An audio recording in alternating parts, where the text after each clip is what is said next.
Hey, my name is Nick. Hello. Hi, Nick. I'm addicted to adding cards to my Arna deck. I think I'm sitting at like 350 cards to add to the deck. Yeah, it's really gotten out of control. My mana ramp has dropped down to 3 cards. I'm running 26 lands. I have, I think, 3 pieces of removal. And yeah, that's it. What about? Didn't you want to talk about? No, not that I can. The other day you told me about that. The other. Yeah, that thing. I run 1 piece of card draw. I don't think we all heard that. I said I run 1 piece of card draw. Oh my gosh. I need help. My Arna deck is suffering from a little thing that I like to diagnose as I like too many cards, so I'm willing to make very illogical cuts to my deck that by the time I play it again, it is not even a functioning deck. Syndrome. But if it causes inflammation, it's a disease. Little IBS joke for you.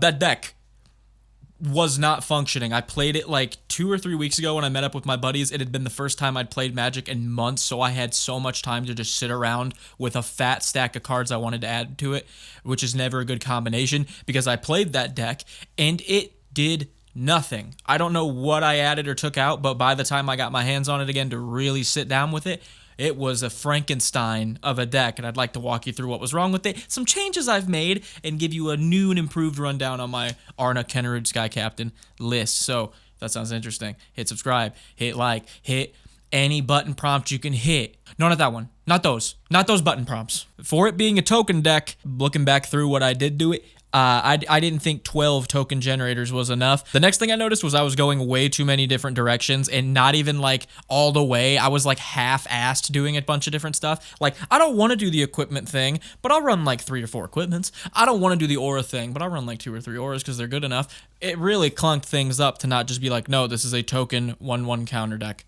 That's what this is. So focusing on that, cutting some of the fat off the edges here was a big goal. Also, after playing that 4-way Commander game, which not only was like the first game of Commander I'd played in months, it was also the first game of 4-person Commander that I had played in probably like a year. And my god, my deck did nothing in multiplayer. No real way to interact with other players, so that was another thing that definitely needed changed. And finally, I noticed that some of my removal, card draw, mana ramp just didn't really fit the theme. While it was still good, like Sign and Blood, decent enough card draw. I would rather run like an equipment or an aura or a creature that did the same things because it would still just be me running card draw or removal or whatever that basic necessity is, but in the form of something that synergizes with the deck. I have a really bad problem of just like throwing in mana ramp, card draw, removal, and kind of having an afterthought of like, oh, those actually matter what those are.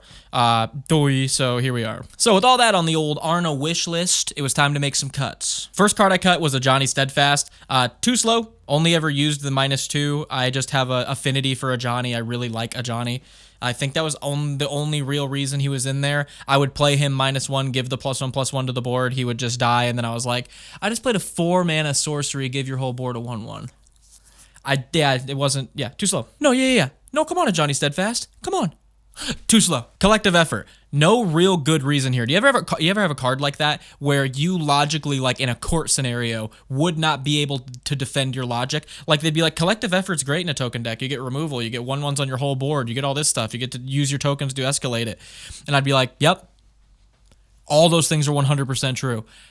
Every single time I had this card in my hand, I was like, oh, I don't want this in my hand. Like, I would rather have a Lorana the Third Path, like, almost 10 out of 10 times. I need bodies on board to help me go wide, and this just felt like it was doing nothing if I didn't have the bodies, which, to be fair, was running less tokens in that version of the deck that ran collective effort, so maybe with the new version, it might run a little bit better. So this could be one I'm willing to try out again. We also cut Duty Beyond Death. Again, no great reason. It's a great card, but we just actually have better options that we've put in. Flight of Fancy, a 4-drop aura that gave flying and drew us some cards. Sure, we could duplicate it with Arna, but it was just a little too slow for a 4-drop, and I wanted some more card draw that was a little bit more potent when it was first played. Mangara, again, just a little too slow for the card draw, and it felt a little bit clunky. It wasn't like guaranteed card draw, yet I included it in my card draw package, even though it like never drew me cards. So cards like that also got cut. Preordain, it was just a random cantrip. If I run Preordain, I also want to run like Ponder and Opt and all those different stuff. If I'm just running one of them, it just like in my brain, I'm like, I would just rather have XYZ instead of this. Corpse Knight, really good card. Draining opponents when creatures enter, that's going to be good in a token deck. Again, this is a slippery slope in my eyes, because when I include this, my brain goes, well, at that point, you should include Blood Artist as well. So I go, yeah, you're right, Blood Artist. It really made me recontextualize what a win condition actually is. I'm actually working on a video talking about this more in depth. But in short, in my head, win conditions were like cards that could help win the game. No, those are game enders. Win conditions are the conditions that have to be met for your deck to win the game, and that is a very important thing for you to establish before you start building. The thing is, when you throw in cards like Corpse Knight along with a deck where maybe subconsciously, not even without even realizing it, I was building this Arna deck to be combat focused. I'm trying to win with big combat swings with tokens, and then throwing in drainers and ETB pings and stuff like that confuses the deck a little bit, because now you're kind of throwing a little bit of dirt into the water that is your win condition. Your win condition is combat, big damage, go wide. But now all of a sudden, when you throw like a Goblin Bombardment in there or something like that, your game plan kind of gets a bit skewed. So super efficiency is what I'm going for as well. This is a token 1/1 counter deck that is going to bash face by going wide. Great example, Dreadhorde Invasion. Not really doing that, is it? It makes one token, and then that token will just continue to get bigger, and that is the end of it. That's super go tall. That's going against the whole go wide theme of the deck. This card just never in a million years feels as good as Bitter Blossom or something like Skrelv's Hive. This just always feels worse when it's in my hand. It got cut. Eidolon of Countless Battles, another great example. A huge creature that will just get ginormous on its own, or it can become an aura with the Bestow. Again, we're muddying the waters of what our actual win condition here is. Is our win condition to buff our board up with powerful auras and equipments and go with a bunch of big, tall creatures? Or is our win condition to buff up the entire board of tokens with 1/1 counters, rely on Arna, our commander, for all of the pumping up stuff, and then just bash face with tokens? The latter. Invisible Stalker was a super difficult cut for me, because there's this magic Christmas land that exists where I'm like, but if I can get 2 counters on it, it'll be a 4/4, then a 5/5, or no, it'll be a 5/5, then a 10/10, then or 9/9, then a 14/14, then a 19. Not even. It'll keep doubling with Arna. Again, I'm doing it again. I'm like, oh, that's pretty good. That was it. Like, it was like I had to wait to draw into the card that gave my whole board 1/1 counters, and then I'd be like, okay, there we go, got one. I was already in the position at that point to have enough tokens and 1/1 counters to have won the game without Invisible Stalker anyway, or I didn't have the tokens and I'm just sitting there with an Invisible Stalker that, no, it'll be big enough to kill you in 6 turns. Renegade Silent, this was kind of cool, causing goad, phasing out, protecting itself, giving itself counters. It had no evasion, and also 4-drop was just a little slow for this effect. I really like Renegade Silent. I think it's cool. I actually recently pulled the Bant Aang from Avatar. That interests me a lot, because I really like commanders that enter with a buddy, and most of the time that's tokens, but the fact this enters with a buddy in the form of a 4-drop or less is really good. I actually put this card in like the beginning of that deck I'm building, because sure, this is slow, and for 4, the effect's really not worth it, but for free, and in a much more like for fun casual list, I think it's fine. In my Arna deck, again, we're going live, going tokens. This is just, it's spreading the deck in a bunch of different directions. It's cut. Guardian of Faith, again, we just had better options to run. You'll see that once we get to what I actually ran. Now, one of the weirdest cuts, I cut Boots from this deck. I don't run Swiftfoots, and I don't run Lightning Greaves in this deck anymore. And you might go, this seems like a great deck for those. You give Arna haste. Arna doesn't care about haste. Like, you can just play Arna and then swing with a bunch of modified stuff and still get her effect. She doesn't need haste.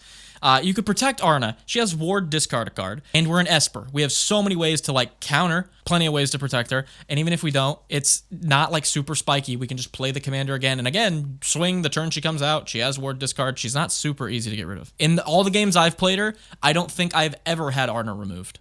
If I'm being honest, like, people don't want to discard cards. Even if it's a land, it's like, I don't want to miss my land drop. No Boots. I get it. Arna copies the Boots. To throw them on what? A token? I don't care. Again, we're muddying the waters. This is a token 1/1 counter deck. But Nick, Silent Hall Creeper goes against all this logic. You're damn right it does. That is my one pet card that is staying in the deck. That's the one that is like, cemented into the floor. Honor Worn Shaku. I just kind of put this in there being like edgy and being like, oh, it's kind of like another Relic of Legends. It's kind of like another... No, it's not. I just put in Relic of Legends. We dropped Suspend just because we had better removal that just permanently got rid of stuff, and they were more on theme. Twisted Embrace, while extremely on theme, you can throw it on something, remove something, start making copies of it with your commander. I took it out because 4 was just a little slow. Like on turn 4, I really wanted to be playing something that helped me flood the board or buff the board. 4 just felt a little too slow. Again, this is another one I'm completely willing to put back into the list if I find like, you know what, I'm playing this removal and I could have just played this one all these times. I have enough mana. I'll try that one again. And on top of this, we just have a cooler card in my opinion that does something very similar. So that was an easy swap out for me. But again, we might try it out. Vindicate got cut, just slow, had better options that were on theme. No real other reasons. Thalisa Revenant Medium, she felt slow and like she required too much to set up. Although now that I've added more tokens, she would definitely be more strong. But again, I think she would just get like clapped the second someone reads her. Or the fact that she's too slow, I feel like she's probably going to remain cut from the deck. So with 19 cards cut from the deck, we had to put in 19 new fresh cards. This is where it gets fun. First things first, we started with some new token generators. So we got 8 new token generators in the deck, including Boss's Chauffeur. Boss's Chauffeur is one that I put in my OG list and then took out due to it not being the best when I played it. But seeing that I run more token stuff now, this seems actually way better in this list. It itself getting huge with 1/1 counters when it enters, scaling with our go wide, and also working with Arna to double those counters, and then also when leaving, making a ton of tokens equal to its power. This is perfect. Call of the Coppercoats got added. This only wasn't in the deck because I played so many 1v1s, but now that I'm going to be playing more 4-person Magic games with the community, because we're going to be doing that soon. Call of the Coppercoats with Strive, making tokens for the amount of tokens an opponent controlled. Yeah. That seemed good. Company Commander was great as it adds a 1/1 token for each opponent, but also gives our attacking creatures death touch when it attacks. Great way to get our tokens through. And with one of the best booster pack pulls of my brother's life, he pulled a Cosmonaut Zenith, and I promptly traded him for my Biorhythm, whatever that card was from the space set, the green one with 1/1 counter stuff. I'll show you what those are. I don't know what they're worth now. When we looked it up, they were about even. And yeesh, is this one good. Oh, would you like board-wide 1/1s? Oh no, you want to flood the board with tokens? Buy me a drink first, you seducing son of a gun. Arna loves that. Horn of Valhalla seemed like a no-brainer in this list. Having an adventure on one side that lets you produce X 1/1 tokens, but then being an equipment that gives equipped creature 1/1 for each creature you control. Yeah, this is the type of artifacts and equipments and auras that I like in this deck. They're not just good aura or good equipment that's it. It's either good aura or good equipment that fills the role of like card draw, removal, or mana ramp, or good aura, good equipment that interacts with the actual token theme. And this, yeah, I'm going to go ahead and dump 7 mana into this, make 5 tokens. Next turn, play the horn, equip it to one of my creatures. That creature gets plus, who knows, 8, 9, plus 10. Swing, make a copy of the horn with Valhalla. It's now getting like another plus 10. Start throwing those horns on tokens. Don't know why I wasn't running this. Speaking of don't know why I wasn't running this, I was watching some standard footage like a while back and saw Drake Hatcher. Yeah, I don't know why this one wasn't in my deck. You get a number of like, I think it's like hatch counters or something like that on it equal to the damage it deals.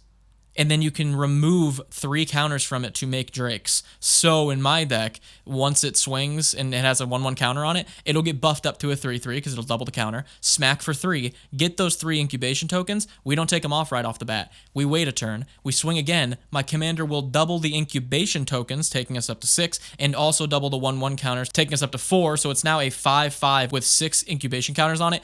Hits for 5. It has 11 incubation counters. You see where I'm going with this. Wait and pay off with like 22, 44, 88 incubation counters. Remove all but 3 and then just do that again every other turn. This one's insane in this deck. Actually busted. Very much an ad. And then finally we threw an Ink Shield because I just needed a flat out busted card in my deck. I was sick of people Teferi's Protection in. They were playing Omniscience and they were playing Urzas. And I was sitting there doing nothing. I was like, I need a card that is just a oomph burger and cheese card. Ink Shield is that card. Prevent all damage and make that many 2/1 Inklings with flying. Yabba dabba, why don't I do that? So this brought us up to 19 token generators. We were just under the 20 mark. Past this, we needed a couple new ways to put 1/1 counters on the board because I realized we were lacking a little bit in that area. I think we had like 5 or 6 cards that did it. I wanted to be more around like 8 to 10 cards. So on top of the Cosmic Grand Zenith, which will give 1/1 counters to our board, we also added Flux Channeler, which will turn our non-creature spells into a Proliferate, which in this deck, that's going to be a board full of 1/1 counters again every time we play a non-creature spell. That one was just a no-brainer. We also added Shield, Dean of Radiance. You can tap it, put board-wide 1/1 counters on every creature that entered this turn in a token deck. That's going to be incredible. The backside, like, does damage to your own creatures and draws you cards. Sure, if you need it. Front side, very good. Past that, we just add some quality of life cards that are going to help in more like multiplayer environments or just help keep the deck strategy safe. Boromir provides a board wipe protection while also stopping anything from being cast for free. It's okay, tokens, you're safe now. The Maelstrom Wanderer can't hurt you. Promise of loyalty, decent board wipe. Also forces opponents into battle royale situations. This is the political multiplayer card this deck needed. Helea is fantastic, turning our tokens entering into life gain, and if we gained enough life, turning it into card draw, just a good card draw engine. Horn of the Mark got added. Yeah, if tokens are attacking, we're digging for bodies. This also triggers per opponent too, so we can look through a total of 15 cards off the top of our deck and grab 3 creatures very easily. Idol of Oblivion was a card draw piece I didn't run due to unreliable token kit, but now with reliable token kit, very, very good. Draw us cards, tokens entering, possibly make a big old beefy token. The most embarrassing ad is Skull Clamp. I have no idea why this wasn't in the list. It's in the list now. Don't comment, please. As a new piece of mana ramp, we added Heraldic Banner to just buff up some of our tokens, and as a new piece of removal, we added Assimilation Aegis, which can exile something for as long as it's in play, equip to one of my creatures, and turn the equipped creature into a copy of a creature exiled with Assimilation Aegis. And with Arna, we can make copies of Assimilation Aegis and start getting removal on top of even cooler tokens. Obscura Inceptor is a fantastic card with lifelink that connives, so we could flash this in, bounce a huge threat to someone's hand, connive, and on our turn with Arna, be swinging with a 5/3 lifelinker thanks to her doubling the 1/1 counter that it got from conniving. We added Skyclave Apparition as it's some really good non-land removal on a body, which, again, we need for the deck. And for the last card, we added Naga Fleshcrafter, being a literal clone that you can then exile from your grave to put a 1/1 counter on a creature you control and turn all your creatures into a copy of that creature. Would that be good in a token deck? Yes. I'm going to turn my whole board into Cosmogrand Zeniths. With those cuts and adds, the deck's looking way better. If you want an improved, up-to-date deck list for the Arna, that's going to be down in the description. If you've got any recommendations for the Arna list, go for it. If you yourself have an Arna list and you got any value from this, let me know. Make sure to like, comment, subscribe, do all that stuff. If you want to show some additional support, you can become a YouTube patron or a Patreon patron. They both start as low as $1. You get access to the Friday Night Deck Reviews forum where you can submit your decks and send them in. Again, feel free to become a patron for like a month and then drop out after that. That is completely fine. I don't expect you to be like lifelong servitude because you're always going to be lifelong supporters, even if you're a patron and not. Big things coming in like February for this channel, okay? I have some things I'm working on for the community that I think you guys are very much going to like. I think it's going to help the channel get more exposure, and I've also got some pretty cool, I don't want to say it. I got some pretty cool stuff for you, all right? I'm not going to be the little spoil. Yeah, I think that's it. Bye.